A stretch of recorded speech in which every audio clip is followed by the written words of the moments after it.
Hey, this is H1, and we're going to be running it back with another episode talking about chess knowledge, chess wisdom, chess understanding. Now today I got something special for you.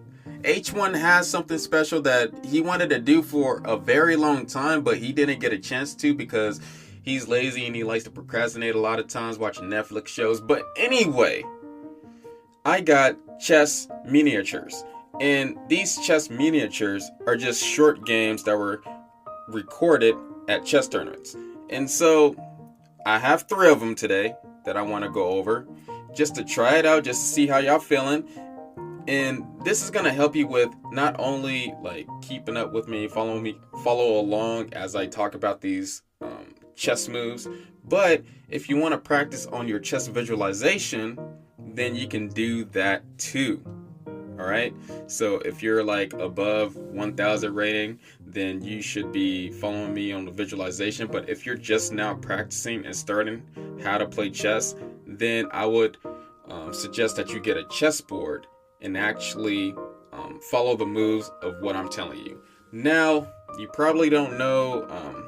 Actually, I'm not even going to assume that you don't know what chess notation is, but I will look that up first before you even start listening, trying to do the moves on your own. But if you're experienced in it and you already know what algebraic notation is, then you're good. You're Gucci. So this is what I want you to do. Sit back, relax, enjoy the show, learn some stuff, stay focused. Don't do this while you're driving, of course. And let's go to the next segment. All right. Let's do it!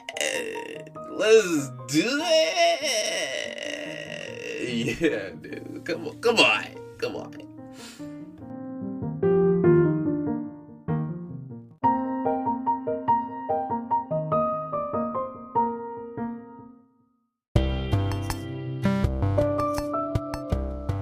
Hey, this is Chess Knowledge with H1, and the sponsor of today is Anchor.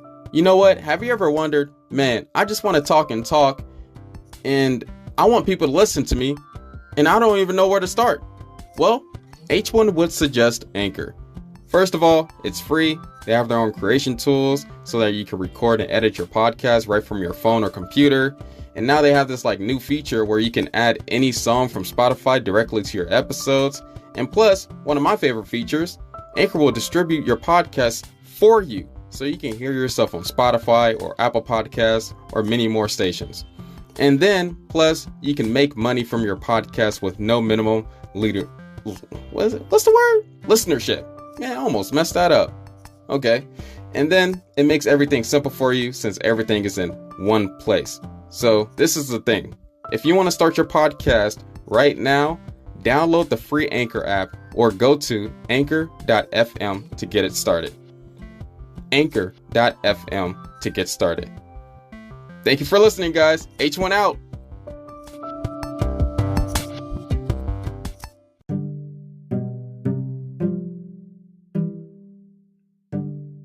Hey, so we are going to be starting the first game. Now, before I start this first game, for all my beginners out there, I would just like to say that the chessboard has to be set up correctly. So please just Google it. You know what I mean? Just Google it. Make sure that the white pieces are on the 1st and 2nd rank and the black pieces are on the 7th and 8th rank. Make sure that the light color square is on H1. Make sure that your queen is always matching the same square that she's started on so that you can follow me when I'm talking about chess notation. Okay? This is for your benefit and I'm trying to help you out. Now, for everybody who is trying to do the chess visualization, I would take a second and just memorize and just really try to see a chessboard. Try to imagine that the pawns are on the 2nd rank and the 7th rank. Imagine where the rooks are. The rook is at A1 and H1. Because when we did this before, I would tell you where the pieces were and you would have to figure out the best move in that situation. But now we have a lot more pieces on the chessboard. And the more you play chess, the more experience you get, the better the visualization would be. Now, let's get started on this first chess game. Now, this first chess game is a little bit easy. The white pieces, the guy who has the white pieces, his name is Lance Darling. and the person who has the black pieces is Richard Wood. Now, these are both kind of awkward names, but these are real chess players. Hopefully, I think. I don't know. I just found it. It's a good learning process. But anyway, this is just 2 moves. So let's get started. The first game, the first move by white, we have G4. White does G4. Black does E6. Black does E6. White does F4. White does F4. Now, at this moment, the white pawns should be pushed up to G4 and F4, and the black pawn is pushed up to E6. And so the order of the moves for white was G4, then for black, E6, and then for white, F4. Now in this moment, what is black's best move? What is black's best move? Now you might be thinking, not a lot of things were moved or pushed because it was only 2 moves. Well, in these 2 moves, white did the worst possible move. And actually, this is called the fool's mate. And let me just rephrase the question. Instead of saying what is the best move, and hopefully you paused when I asked that question to you, let me say, do you see checkmate in 1?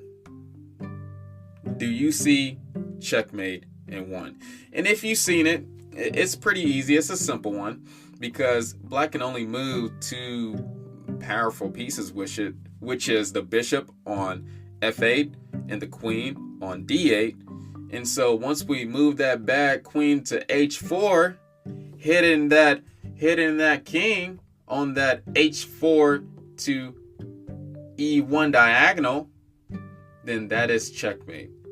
There is no way for the white king to get out of check. There's no bishop, no knight, no rook, no pawn to block the check. The king cannot avoid the check in any way, and the white pieces cannot capture the piece that is checking the white king. So, it is checkmate. Now, how could you avoid this in your own games? Well, first of all, never push up G4 and F4 on your first few moves. That is like the worst thing to be doing. Especially G4 is called open, it's called the grab. It's already been pretty much, there's like a set of moves that pretty much proves that white gets no advantage. Even on the computer side, I'm looking at the engine. It's saying that once white did G4, they're already -5. They're already in the negative. So starting off the move with G4 is not the best strategy. Now, as you get better, I'm not saying that you cannot win with it. I'm not saying that no person can win with it. I'm just saying to get better in chess, this is probably the worst opening to start off with. So G4 and F4 should be banished from your mind forever, and you should not be starting out with those moves. Now, that's pretty much how it's going to be going for the next 2 games that I'm going to be discussing. Hopefully I did everything correctly where you actually visualized it, or you got it, you did the moves on your chessboard.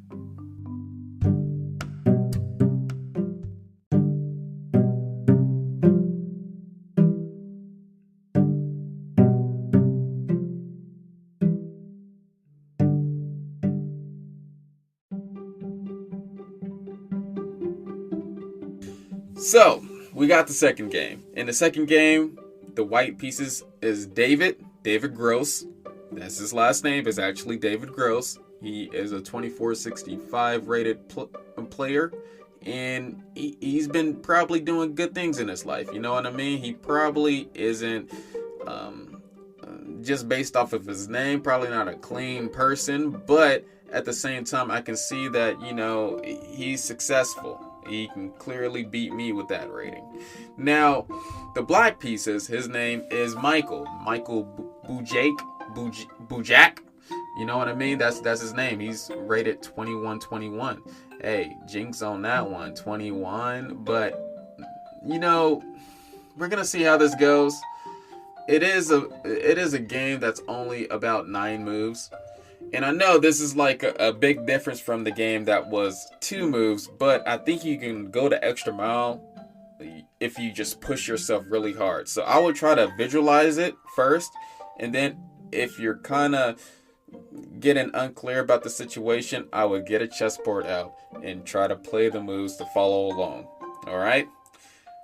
Okay, H1 is carrying you right now. You're the baby, and I'm the cradle, right? I'm carrying you right now. I'm gonna make sure that you're not falling out of that tree. You know what I mean?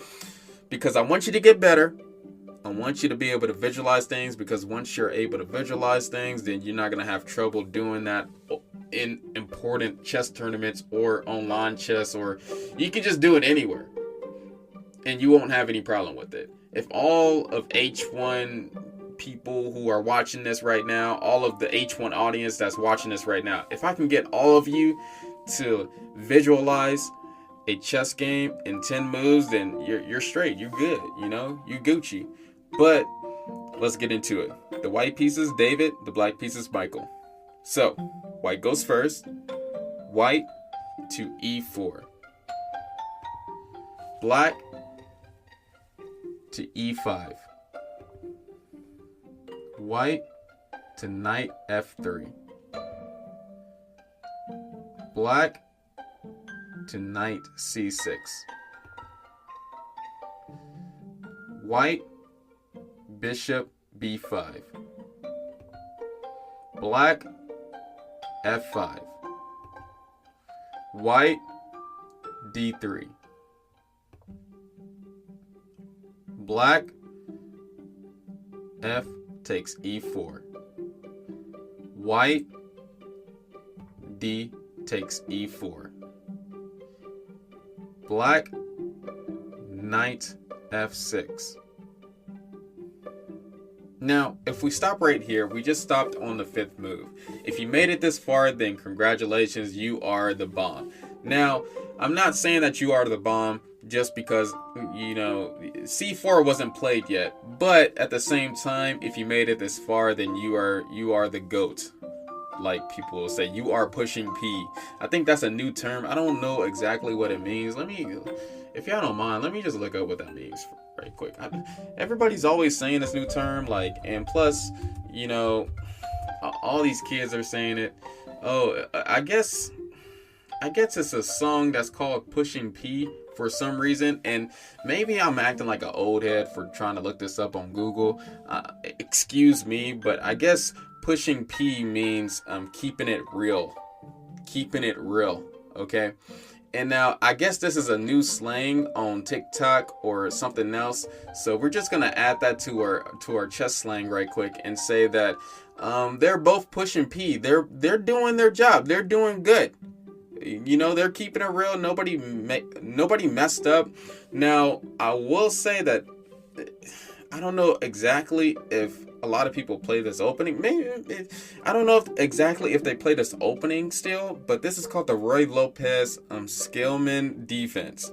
So black pushed up F5, and that was interesting. And we got the knight going up there, and then we got the bishop on B5 that has not been attacked yet by the A6 pawn, and so by the A7 pawn, and that's wonderful, because that's our main bishop on the Roy Lopez. So now, by black doing knight F6, now our E4 pawn is being attacked, and we're gonna have to either take care of that or ignore it.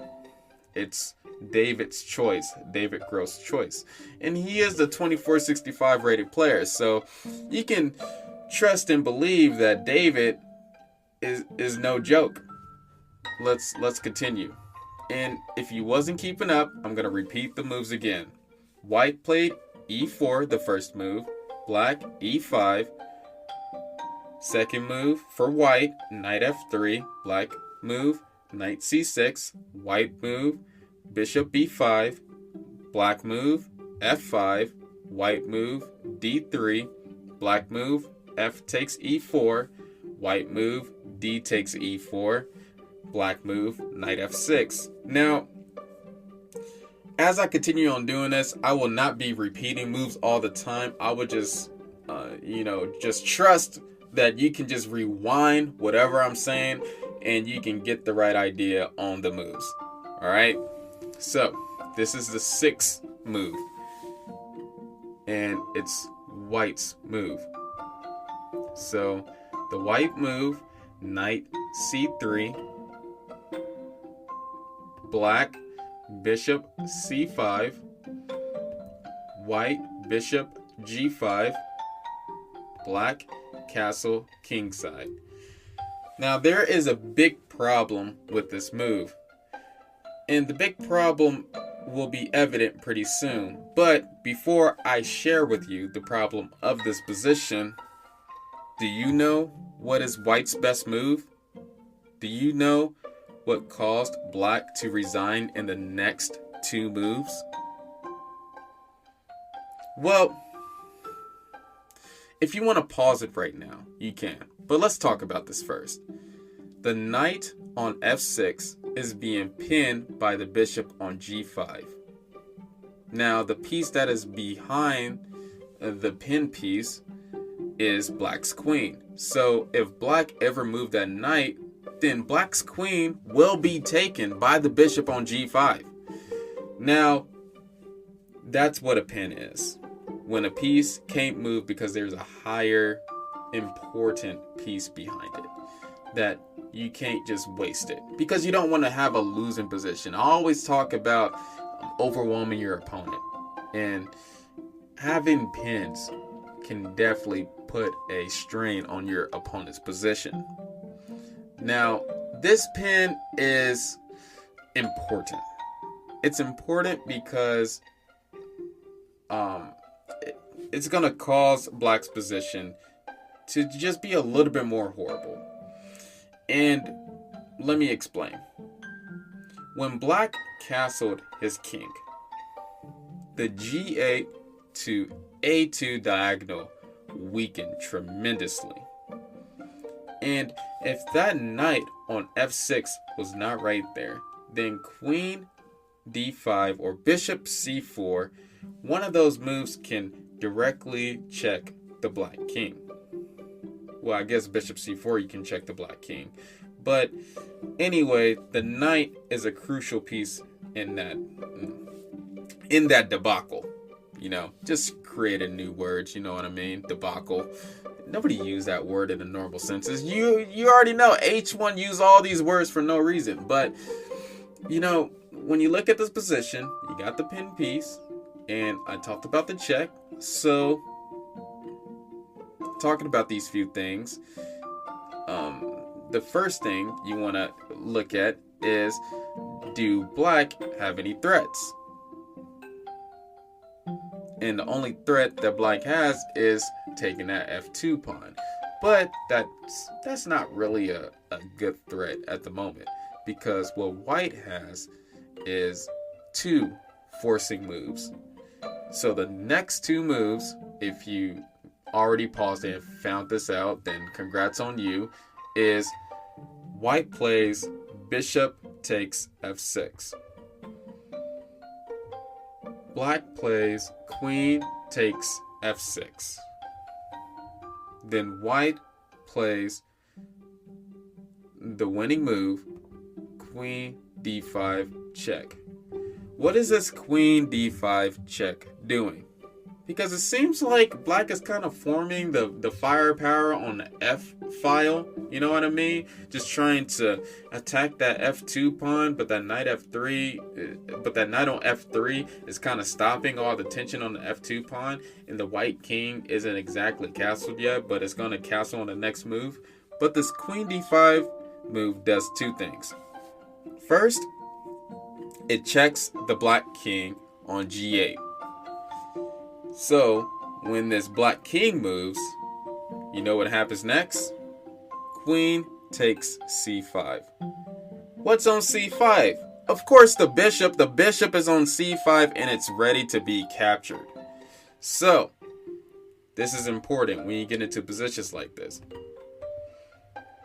If you go 2 moves back to when black castled, it's good to look at all your forcing moves, all your captures, checks, and threats. That's exactly what I did. I looked at the weak diagonal, I looked at the pin, I looked at if we captured the knight, what would happen? How would that change the position? And that changed the position tremendously, because we get the massive fork off of attacking the king and the bishop, and black has to move the king, so we get a free bishop. And that's how the game ended for Michael. David won this, and I'm pretty sure he was happy about getting a quick win with the miniature.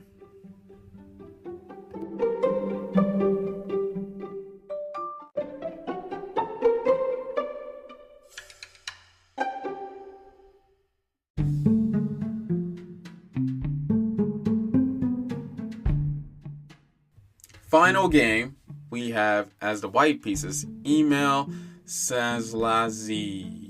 Yeah, I'm just gonna say it like that. Sazlazi. It's Szalanczy. And I am horrible at names, so I am really sorry if I get something wrong. Now, the black pieces is Alfred. And Alfred just seems like a guy that's gonna whoop some butt. Because, you know, Alfred is basically the butler of Batman, and you don't want to mess with an Alfred. I learned at a very young age not to go at an Alfred sideways, because I already know if I go to Alfred sideways, Robin might be right around the corner. Now, the white piece's full name is Alfred Wallner. And I don't think that there's a specific rating. And remember, these games are pretty old. They say that the site of this game was Budapest, and the date was probably in 1982. But they give me question marks, so I don't know if I can really trust the question marks exactly. But I do know we're going to be going over this 9-move game. Now, if you don't like the 9-move game, if you want to step it up like 4-move, 5-move, 6-move, just let me know. I can do that slowly but surely, until you get to the moment where H1 taught you enough to look at a 20-move game. Then I'm going to be proud of you. Then I know that I did my job. All right. So the first move by white, this is the starting position, is E4. Black, C5. White, knight F3. Black, knight C6. Now, if you look at this position, this is the start of a Sicilian defense, Old Sicilian. Alright? Because you got that E4 pawn up, and then we got the C5 pawn up. That's the start of a Sicilian defense. Now we're on the third move, and the third move by white is D4. Now we're in a Sicilian defense open. Black does C takes D4. White, knight takes D4. Black, knight F6, attacking that E4 pawn. White does knight C3. Black, D6. And now, since D6 was played, we are in a Sicilian defense classical variation. Now, the point of D6 is to get that light square bishop out anytime soon, which might be coming out to bishop G4 or bishop D7. because the main purpose of the opening is to develop your pieces on every single move. If you're developing your pieces faster than your opponent, then you have a chance of getting a winning position in the future. And that's all you need. That's the main goal of what you want to begin the game off. You want to make sure that you're overwhelming your opponent to get a winning position. Remember that. All right, the 6th move. Bishop e3. Black, knight g4. White, bishop g5. And this move is usually played because the 2 bishops is definitely better than the 2 knights. So white doesn't want to get rid of their good bishop, which was the bishop on e3 that moved to g5. Now, let's see how black handles this. Bishop d7, black to move. That was black to move, the bishop d7. Now white, knight d5. Black, h6. h6 was a terrible move. So what would you play if you was in white's position? If you was in white's position, what would you play? Would you move your bishop? Or would you find some other powerful move to move forward with your gameplay? Would you be more aggressive in this position? Because you're not really developed yet completely, and your king isn't castled. But is there some type of opportunity that you would be missing if you just push the bishop back that's being attacked on the g5 square? Well, yes, there would be something you'd be missing. And the move that white played in this position was knight b5. The best move of the position. The move that is threatening knight c7. You know what happens after h takes g5 by black? Knight c7 by either knight. And black would have to capture with the queen because the king has no squares to go. And that's basically game over, so we don't want to do that. Let's go back to the 9th move, which was the knight b5 by white. Black did the only move that they thought that they can do, which was rook c8. And not black's next move. White's next move, the 10th move, which made black resign, was knight takes d6. It's just beautiful. Just trapping the king in the center of the board. I would hate to be black in this position because I would hate to look at the board and realize that, oh snap, I lost by 3 minor pieces without them even castling. This is why it's good to know your openings, know what you're trying to do in the beginning so that you can actually play a full chess game and actually, reach an end game. I want to lose at an end game, not in the first 8 moves or 10 moves of the position. So the lesson here is to know your openings, develop your pieces, always search for opportunities, even when you're being attacked. All right. We're at the conclusion. Let's get to the next segment and end this.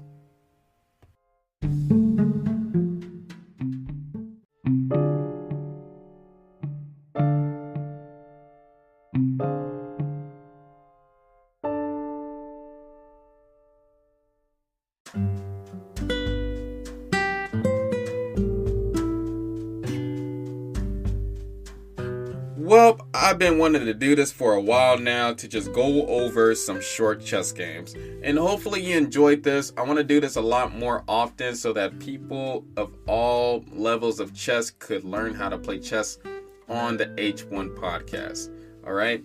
So hopefully you got to get some knowledge and some chess wisdom from H1 on this podcast. And if you like it so much, then please follow on Spotify, Apple Podcasts, and all of you who is on YouTube, please subscribe if you get to the end. And yes, these full episodes is on YouTube now and on my Instagram, so you can watch, listen to this on any device, software possible that's out there. All right, I'm kind of like Batman, Superman. I'm all the way out there for no reason. I can go to the stars and back. I just be talking nonsense sometimes, but anyway, I'm glad that you could be here and enjoy the podcast. And you know what? Let's just run it back next time. All right. Peace.